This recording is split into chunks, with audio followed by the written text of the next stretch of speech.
దేవుని నామమునకు మహిమ కలుగును గాక. ప్రభునందు ప్రియులరా, మన ప్రభువు రక్షకుడునైన క్రీస్తు యేసు పరిశుద్ధ నామంలో మీ అందరికీ శుభములు. 20వ తేదీ అక్టోబర్ మాసము 2025వ సంవత్సరం. ఈరోజు దేవుడు నిన్ను ప్రేమించి నీకు ఇస్తున్న అద్భుతమైన వాగ్దానము. మిగిలిన ముక్కలు పోగు చేయడి, మిగిలిన ముక్కలు పోగు చేయడి. యోహాను సువార్త 6వ అధ్యాయము 12వ వచనం పూర్తి వచనము. వారు తృప్తిగా తినిన తర్వాత ఏమీ నష్టపడకుండా మిగిలిన ముక్కలు పోగు చేయడని తన శిష్యులతో చెప్పెను.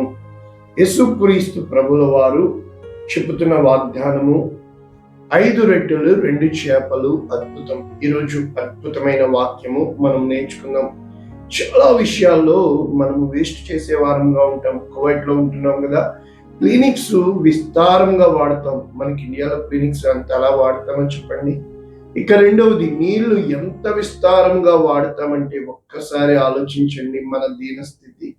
అదే విధంగా కరెంటు లైట్స్ ఆఫ్ చేయవు. ఒక్కసారి మన ఇండియాలో పరిస్థితి ఆలోచించండి. నువ్వు ఎక్కడికక్కడ జాగ్రత్త తీసుకోకపోతే మీటర్ రీడింగ్ గిర్రం తిరిగి వస్తుంది. అంటే మనము ఎక్కడ ఉన్నా కూడా దీనిని స్టివార్డ్షిప్ అంటారు. అంటే నీవు బాధ్యత కలిగిన జీవితాన్ని జీవించాలి. దేవుడు అత్యధికమైన కృపనిస్తాడు, అంటే అబండెన్స్. నీకు సర్వ సమృద్ధిని ఇస్తాడు. అదే సమయంలో నీవు సమృద్ధిని బట్టి విచ్చలవిడిగా ఎంత మాత్రము చేయకూడదు. కానీ ఖచ్చితంగా ప్రతి విషయంలో కూడా జాగ్రత్త కలిగి ఉండాలి అని చెప్పి దేవుడు నిన్ను అనుక్షణము పరీక్షించు దేవుడిగా ఉన్నాడు. ఈ రోజున మన వాక్య జ్ఞానము ఈ 5 రొట్టెలు 2 చేపల కథల్లోనికి వెళ్లే ముందు దేవుని యొక్క వాక్యము మనకి స్పష్టంగా యోబు గ్రంథము 8వ అధ్యాయం 7వ వచనం. నీ స్థితి మొదట కొద్దిగా ఉండినను తుదకు నీవు మహా అభివృద్ధి పొందుతావు. కనుక చాలాసార్లు మన జీవితంలో నీవు ఎక్కడ ప్రారంభించావు అన్నదానికంటే దేనికి ముగించాలి అనుకుంటున్నావు అన్నది చాలా ముఖ్యంగా మనము మన గోల్ని పెట్టుకున్న బద్దలమై ఉన్నాము. ఇప్పుడు ప్రస్తుతానికి వాక్య ధ్యానంలోనికి వెళ్తే న్యూ ఇంటర్నేషనల్ వెర్షన్ మనం చదువుతున్నప్పుడు John chapter 6 verses 12. When they had enough to eat, వారికి సర్వ సమృద్ధి కలిగి వారు భుజించిన తర్వాత he said to his disciples, యేసు ప్రభు వారు తన శిష్యులకు ఇలా చెప్పారు, gather the pieces that are left over, మిగిలి ఉన్న ముక్కల్ని సమకూర్చండి. let nothing be wasted, ఏది కూడా వ్యర్థము కాకుండా. ఈ వాక్య జ్ఞానము మనము ఏ విధంగా నేర్చుకోవచ్చు? మొట్టమొదట లేఖనాలకి వెళ్ళినప్పుడు రాజులు 2వ గ్రంథం 4వ అధ్యాయం 42వ వచనం మనం చూసినప్పుడు అక్కడ ఒక వ్యక్తి 20 యవల రొట్టెలు తెచ్చి ఇస్తాడు. కానీ అవి భోజనం చేకూటకు వడ్డించమని ఎలీషా చెప్పినప్పుడు పనివాడు చెప్తాడు, 100 మందికి వడ్డించుటకు ఇవి ఎంత? ఇవి సరిపోవు. చాలాసార్లు మన జీవితంలో ఇది ఎంత అంటే మన దగ్గర ఉన్న దాన్ని బట్టి మనం లెక్క కడుతూ ఉంటాము. దేవుడు ఒక్కడు 1000 మందిని తరిమితే 2 10,000 మందిని తరుముతారు. ఎప్పుడైతే నీ చేతుల్లో ఉన్నది దేవుని దృష్టికి తీసుకొస్తావో అది దేవుడు బహుగా దీవించువాడుగా ఉన్నాడు. కనుక అక్కడ అబ్రహాము ఒంటరిగా ఉండగా పిలిచితిని, నేను అతనిని ఆశీర్వదించితిని. ఏ విధంగా పెక్కు మంది ఎగునట్లుగా అనగా జీవము గల దేవుని చేతిలో పెట్టిన మరుక్షణము అవి పిల్లల్ని పెడతాయి, లైఫ్ వస్తాయి. కారణం ఆయన చేతుల్లో జీవం ఉన్నది. ఆయన చేతుల్లో ఆ యొక్క ఫ్యూటిలిటీ అంటారు, ఫెర్టిలిటీ అంటే అర్థం ఏంటంటే అవి బహుగా ఫలిస్తాయి. మీరు నాకు వేరుగా ఉండి ఏమీ చేయలేరు. కనుక నీతిమంతుడికి కలిగినది కొంచెమేనను అది ఆశీర్వాదదాయకము అని దేవుని యొక్క వాక్యం సెలవిస్తుంది. ఇక్కడ ఎప్పుడైతే పనివాడు 100 మంది ఉన్నారు, 20 రొట్టెలు ఏ పటివి. అయితే ఎలీషా చెప్తున్నాడు అవి ఇక మిగులుతాయని చెప్పినప్పుడు వారిని తినిన తర్వాత మిగిలిపోయినట్లు ఇక్కడ మనం చూస్తున్నాం. మరియు ఇక్కడ ఇంకొక వాక్యం నేర్చుకుని వాక్యపు లోతుల్లోనికి వెళ్తే సామెతల గ్రంథం 18వ అధ్యాయం 9వ వచనంలో ఒక సామెత ఉంది, పనిలో జాగు చేయడు, రేపు చేద్దాం తర్వాత చేద్దాం అనేవాడు సోమరితనానికి నష్టము చేయవానికి సోదరుడు. దానివల్ల చాలాసార్లు దరిద్రము సోమరితనం వలన వస్తుంది. మన విషయంలో చాలాసార్లు మనము ఈ విధముగా చిక్కుల్లో పడిపోయి ఇరకాటంలో పడిపోయే వారంగా ఉన్నాం. మొట్టమొదట యేసు క్రీస్తు ప్రభుల వారి మాటలు ఎంతో మంది 5 రొట్టెలు 2 చేపల కోసం చెప్పి ఉన్నారు కదా. అయితే ఈరోజు ప్రత్యేకంగా ఈ రీమా వర్డింగ్ మనం నేర్చుకుంటే చాలా సింపుల్ గా షార్ట్ గా మీకు అర్థమవడం చెప్తాను.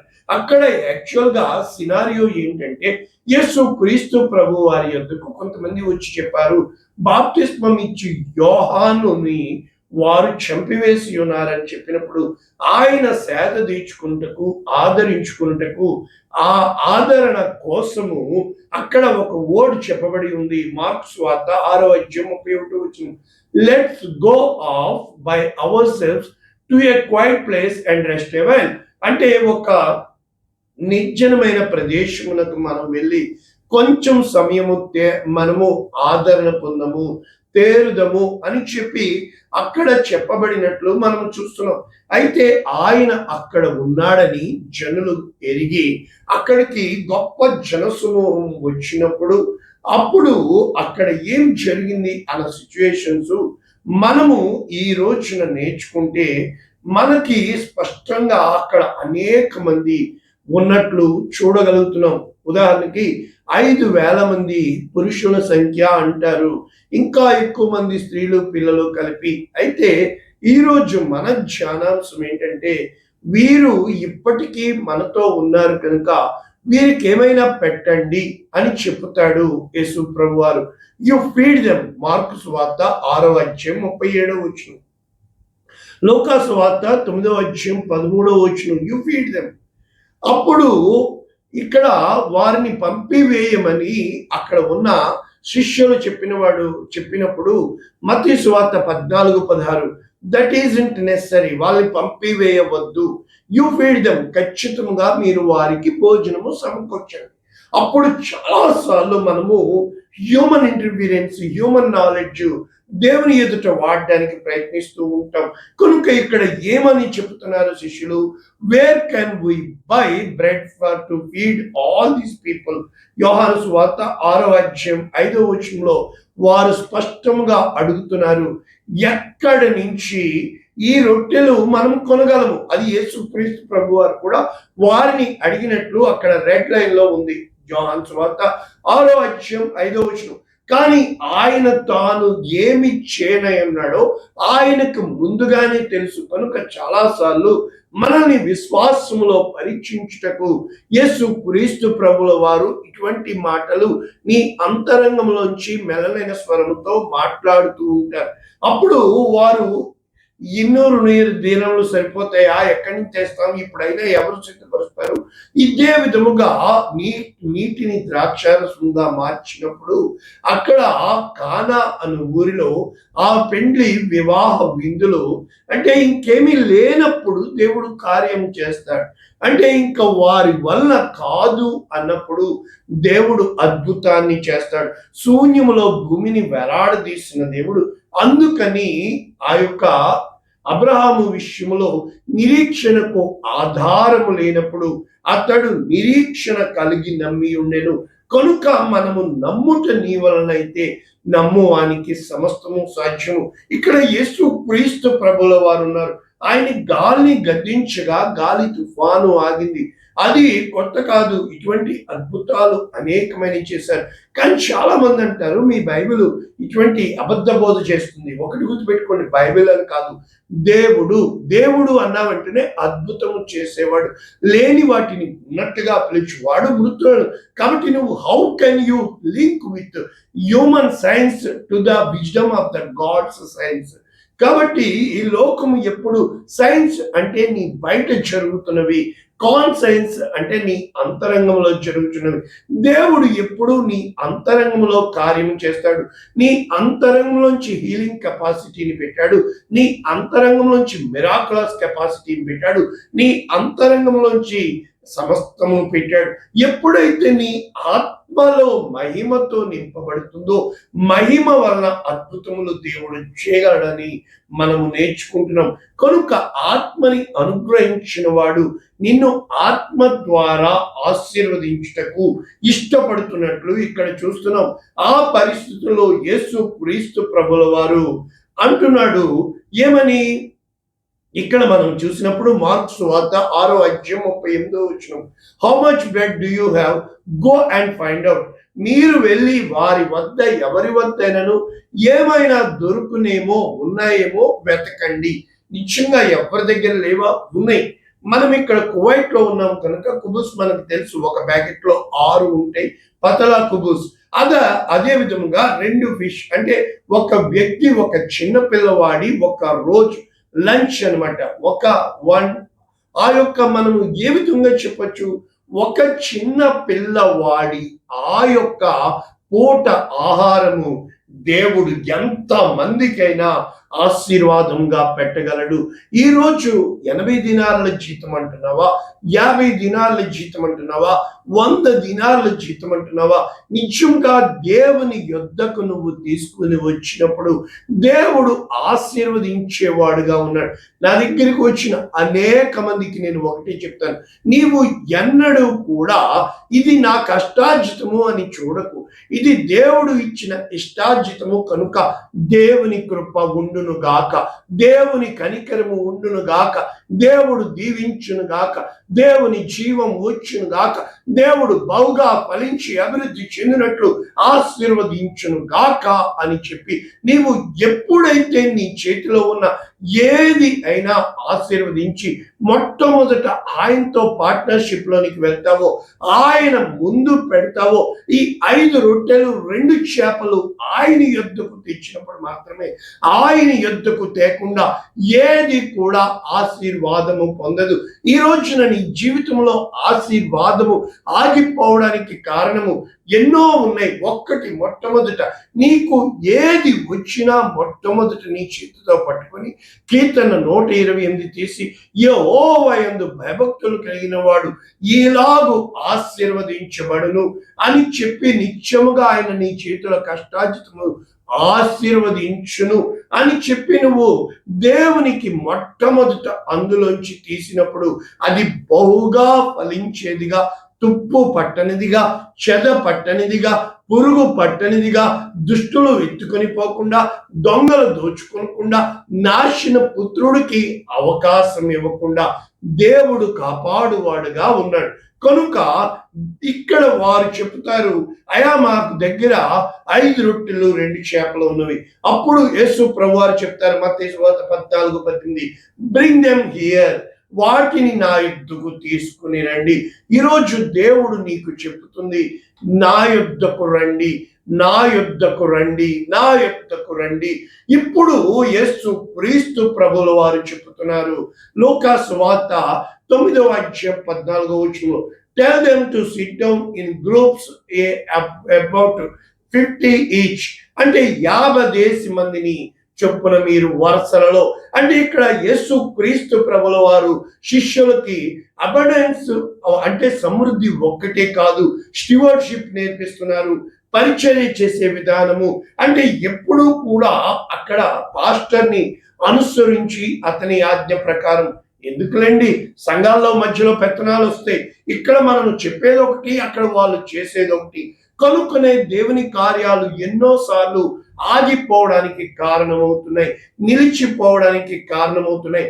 ఇవే మాటలు యోహాను సువార్త 6:10 చూసినప్పుడు tell everyone to SIT down, ప్రతి ఒక్కరిని మొట్టమొదట నీవు వారికి సమాధానపరిచి వారిని సమకూర్చి, అంటే వీరికి ఇంకా ఏం జరుగుతుందో తెలియదు కానీ శిష్యుల ఆ యొక్క మైండ్ అంతా కూడా ఇదేంటి వీరిని కూర్చోమంటున్నాడు, మన దగ్గర 5 రొట్టెలు 2 చేపలే ఉన్నవే, ఇవి ఎంపాటివి, ఇవి ఎంత మాత్రము అని చెప్పి అంటున్నప్పుడు ఈ శిష్యులకి ఎలీషా చేసింది తెలియదా? ఎలీషా కంటే గొప్పవాడు, ఎలియా కంటే గొప్పవాడు, మోషే కంటే గొప్పవాడు, యోనా కంటే గొప్పవాడు, భూమి ఆకాశమును సృజించిన సృష్టికర్త సృష్టికర్త యేసు క్రీస్తు ప్రభువుల వారిగా ఉన్నారు అని ఆ రోజున ఆయన సశరీరధారుడిగా ఉన్నాడు కనుక వారు గుర్తెరగకపోయి. చాలాసార్లు మనం చెప్తా ఉంటాం, వాదిస్తూ ఉంటాం. నాతో చాలా మంది వాదిస్తూ ఉంటారు. పైకి అంటారు, దేవుడు ఉన్నాడండి నా పక్షాన. చెడా, అదే కదా నేను చెప్తుంది. దేవుడు ఉన్నాడు నీకు అన్నప్పుడు, దేవుడు ఎలాగ నన్ను ఉన్నమన్నాడు అన్నప్పుడు నువ్వెందుకు నాతో దెబ్బలాడుతున్నావు? చాలాసార్లు మనము ఆ యొక్క కామన్ వర్డ్ గా వాడతాం. అంటే ఏదో మాట అలవాటైపోయిన మాటగా, దేవుడు చూసుకుంటాడు, దేవుడు న్యాయాధిపతి. No no no no no God is there. దేవుడు ఉన్నాడు. ఆయన సమస్తము ఎరిగిన వాడు, ఆయన సమస్తము సమకూర్చువాడు. ఆయన ముందుగానే చెప్తున్నాడు, now gather the left overs so that nothing is wasted. యోహాను సువార్త 6:12. అంటే ఇది దేవునికి ముందుగానే తెలుసు. ఈరోజు నువ్వు ఏ స్థితిలో ఉన్నా కూడా నాకు అనవసరం. నేను దీన స్థితిలో ఉండనెరుగుదును, సంపన్న స్థితిలో ఉండనెరుగుదును, అన్నీ పోగొట్టుకున్నప్పుడు ఉండనెరుగుదును, నేను తిరిగి శూన్యం నుంచి మొదలు పెట్టను అన్నాను. ఆయన చెప్పాడు, మొదలుపెట్టు. అనేక విషయములు, కుతంత్రములు నాకు బయలుపరిచినప్పుడు దేవుడు నేను స్తుతించడం ద్వారా, కనుక ఎప్పుడైతే ఆ 5 రొట్టెలు 2 చేపలు యేసు క్రీస్తు ప్రభుల వారి చేతిలో పట్టుకుని తండ్రిని స్తుతించాడో, అంటే నీవు స్తుతియాగము చేసినప్పుడు అవి బహుగా ఫలించడము.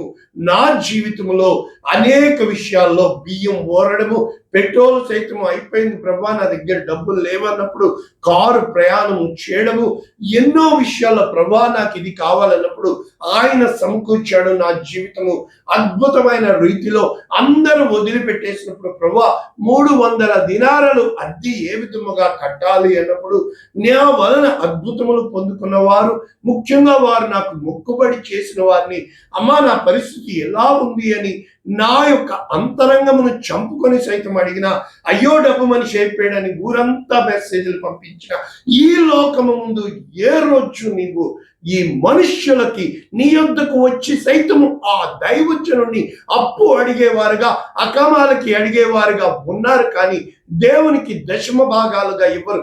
ఈ రోజున దేవునికి అసాధ్యమైనది ఏది లేదు. దేవునికి సమస్తము సాధ్యము. నీ దగ్గర ఉన్నది మొట్టమొదట దేవుని చేతిలో పెడితే నీవు మాత్రమే కాదు, నీ ద్వారా అనేక మందికి దేవుడు పెట్టువాడిగా ఆ రోజున ఆ చిన్న పిల్లవాడి ఆ యొక్క ఒక్క పూట భోజనము 5,000 మందికి మత్తయి సువార్త, మార్కు సువార్త, లూకా సువార్త, యోహాను సువార్త మనము చూసి ఉన్నాము. ఈ రోజు నీ స్థితి ఏ విధముగా ఉన్నా, నా స్థితిని మార్చిన దేవుడు, నా స్థితికి చాలిన దేవుడు, నీ స్థితిని మార్చుటకు సామర్థ్యం కలిగిన దేవుడు. కానీ నువ్వు డబ్బుల దగ్గర చూడండి, ఏది విత్తుతావో అదే పంట కోసుకుంటావు. నీవు ఎప్పుడైతే కన్నీటితో విత్తుతావో, నీవు డబ్బు దగ్గరకు వచ్చేటప్పటికి పెద్ద జబ్బు వచ్చేస్తుంది కనుక నీవు ధైర్యంగా ఉండు. నీవు చేస్తుంది దేవునికి కనుక ఆయన ఆశీర్వాదం నీ మీద ఉండాలంటే మరి ఈ రోజున మా 5-6 కావాలా, ఒక్క రోజున ధైర్యం తెచ్చుకుని ఇది నేను దేవునికి ఇస్తున్నాను అని నువ్వు చేయలేకపోతే ఇంకా నీ జీవిత కాలం ఒక్కసారి నీ శక్తి తగ్గిపోయిన తర్వాత ఎంతో మందిని నేను చూసి ఉన్నాను. ఇది కన్నీళ్ళతో చెప్తున్నాను. కువైట్ నుంచి ఎలా వెళ్తారు, వాళ్ళని అలా బయటకి వెళ్తున్నారు. వాళ్ళ కష్టార్జితం అంతా వ్యర్థమైపోతుంది. కారణం నీవు దేవుని దగ్గర ధననిధిలో నీవు భద్రపరుచుకొని పెట్టుకోలేదు. కానీ నీ జీవిత కాలం మట్టుకు నా వారు కానీ ఏ ఒక్కరు నీ వారు కాదని దేవునికి మొట్టమొదట ఇచ్చి ఏ ఒక్కరు తృణీకరింపబడలేదని, ఏ ఒక్కరు విడిచిపెట్టబడలేదని నా జీవితంలో సాక్ష్యముగా ఈ రోజున దేవుని కోసం ముందుకు రండి. ఆ యొక్క ఒక్క పూట జీతము తీసుకుని రండి. దేవుడు మిమ్మల్ని బహుగా జీవించువాడై ఉన్నాడు. మిమ్మల్ని బట్టి 5,000 మందికి ఆహారము పెట్టువాడిగా సేవకుడు ఉండునుగాక. అటువంటి కృప దేవుడు మనకు అనుగ్రహించుగాక. ప్రార్థన చేద్దాం. పరిశుద్ధుడా, ప్రేమ కలిగిన తండ్రి, ఏది నష్టపడకుండా మా జీవితంలో నువ్వు కార్యము చేసే దేవుడవని, నువ్వు మేలులు చేసే దేవుడవని, సమకూర్చే దేవుడవని, కాపాడే దేవుడవని, నువ్వు కాపాడువాడు కునుకుడు నిద్రపోవని, మా ప్రార్థన ఆలకించే దేవుడు అని, వీరిలో పశ్చాత్తాపం పుట్టించి మొట్టమొదటి రాజ్యము నీతిని వెతికే భాగ్యము దయచేయమని యేసు నామమున దీవిస్తున్నాము తండ్రి, amen. God bless you all. దేవుడు మిమ్మల్ని దీవించును గాక. ఆమేన్.